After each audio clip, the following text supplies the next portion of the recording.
हम law of attraction की अगर जर्नी में हैं और हम बहुत जल्दी जल्दी नेगेटिव हो जाते हैं, हम बहुत जल्दी अपनी कॉन्फिडेंस को लूज़ कर जाते हैं, इसकी वजह से हमारा जो माइंड सेट है वो अचानक से डाउन हो जाता है। तो इस चीज़ को समझना बहुत ज़रूरी होता है कि अगर हम अपने मन में नेगेटिविटी रखते हैं या अपने कॉन्फिडेंस को डाउन कर ले जाते हैं, तो हम जो लॉ ऑफ अट्रैक्शन की जर्नी में जा रहे हैं ना, वो सब कुछ धीरे धीरे धीरे धीरे आपके अगेंस्ट जाने लगता है। आपकी जो मैनिफेस्टिंग की जो जर्नी है उसको स्लो डाउन कर जाता है। आपकी मैनिफेस्टिंग की जर्नी को कहीं ना कहीं वो ब्रेक करना शुरू कर जाता है। हेलो एवरीवन, मैं हूँ अंजलि अग्रवाल, टॉक विद अंजलि। अगर हम लॉ ऑफ अट्रैक्शन की जर्नी में है ना, तो हमको कुछ बातों का ध्यान रखना बहुत ज़रूरी होता है। बहुत बार ऐसा होता है कि हम छोटी छोटी बातों से सामने वाले की हर्ट हो जाते हैं। ऐसा तो होता ही नहीं कि हमारी लाइफ में हमसे कोई कुछ कहकर ना जाए, ये नोइंगली या अनोइंगली, पर बहुत बार ऐसा होता है कि वो कुछ बोलकर सामने वाला चला गया और हमारे मन में वो बात बैठ जाती है और धीरे धीरे धीरे धीरे हम नेगेटिव होना शुरू हो जाते हैं। तो नेगेटिव होने से जो हमारी एनर्जी है वो भी डाउन होनी शुरू हो जाती है। तो हमको सबसे पहले ज़रूरी है कि हम अपने आप को स्टेबल रखें। अगर हमें किसी की चीज़ को हर्ट कर रही है, हमारे को किसी की चीज़ बहुत ज़्यादा तकलीफ़ पहुंचा रही है, तो उस टाइम आपको अपने आप को संभालना बहुत ज़रूरी है।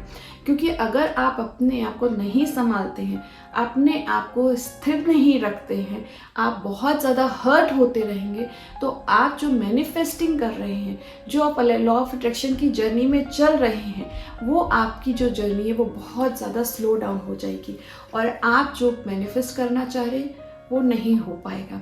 तो आप ये समझ ही नहीं पाएंगे कि आप ये जर्नी में आगे क्यों नहीं बढ़ पा रहे हैं। दूसरा है, अपने कॉन्फिडेंस को लूज़ मत करिए।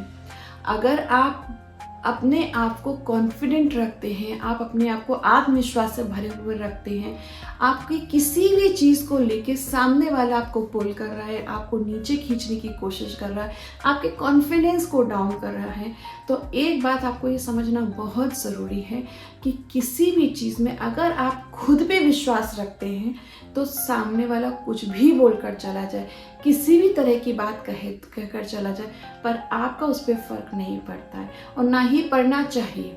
क्योंकि कुछ पल के लिए भी अगर आप उस चीज़ में चले जाते हैं, तो आप अपनी बहुत सारी चीज़ों से दूर होना शुरू हो जाते हैं। तो अपने आप को कॉन्फिडेंट रखना बहुत ज़रूरी होता है। आप कॉन्फिडेंट रखिए। बहुत बार ऐसा भी होता है कि कुछ लोग आपको जेन्युइनली करेक्ट करना चाहते हैं और जेन्युइनली आपको ठीक करने की कोशिश करते हैं, चाहे वो आपका अपीयरेंस हो या आपकी किसी तरह की और चीज़ हो। आपको बहुत सारी चीज़ों में आपको बताना की कोशिश करते हैं कि आप इस चीज़ को ऐसे करिए तो आपको आगे सक्सेस मिलेगी। अगर बाकी आपको वो फीलिंग आती है कि वो जेन्युइनली आपको करेक्ट करने की कोशिश कर रहे हैं, तो आप उस चीज़ में सुधार ज़रूर कीजिए। लेकिन अगर कोई आपको वाकई ही पुल कर रहा है, आपको पीछे खींचने की कोशिश कर रहा है, उसकी वजह से आपका कोई मजाक उड़ा रहा है या आपके विश्वास को थोड़ा स्लो डाउन कर रहा है, तो वहाँ पर आपको रुक कर ठहर कर सोचने की ज़रूरत है। क्योंकि अगर आप लॉ ऑफ अट्रैक्शन की जर्नी में हैं, आप मैनिफेस्टिंग की दुनिया में हैं, तो आपका जब नेगेटिव चीज़ें होनी शुरू हो जाएंगी, आपका माइंडसेट नेगेटिव होना शुरू हो जाएगा, आपका विश्वास कम होना शुरू हो जाएगा, तो आप बहुत जल्दी जल्दी हर्ट होना शुरू हो जाएंगे। तो आप है ना फिर अपनी चीज़ों से दूर होना शुरू हो जाएंगे। जब अगर आप लॉ ऑफ अट्रैक्शन की जर्नी में, तो इस चीज़ का बेहद ध्यान रखिए कि जो सामने वाला बोल रहा है, आप उससे हर्ट किस लेवल तक जाना है, कितना अपने विश्वास को लूज़ करना है। क्योंकि आपके ऊपर ही आपकी सारी चीज़ें डिपेंडेंट होती हैं। इसलिए बहुत ध्यान से लोगों की बातों को मन पे लगाइए, बहुत ध्यान से अपने विश्वास को टूटने दीजिए। क्योंकि जब अगर आप टूटते हैं तो आपकी जर्नी भी ब्रेक होती है। अगर आपको मेरा चैनल पसंद आता तो लाइक कीजिए, सब्सक्राइब कीजिए और बेल आइकन का बटन दबाना मत भूलिए। Thank you so much.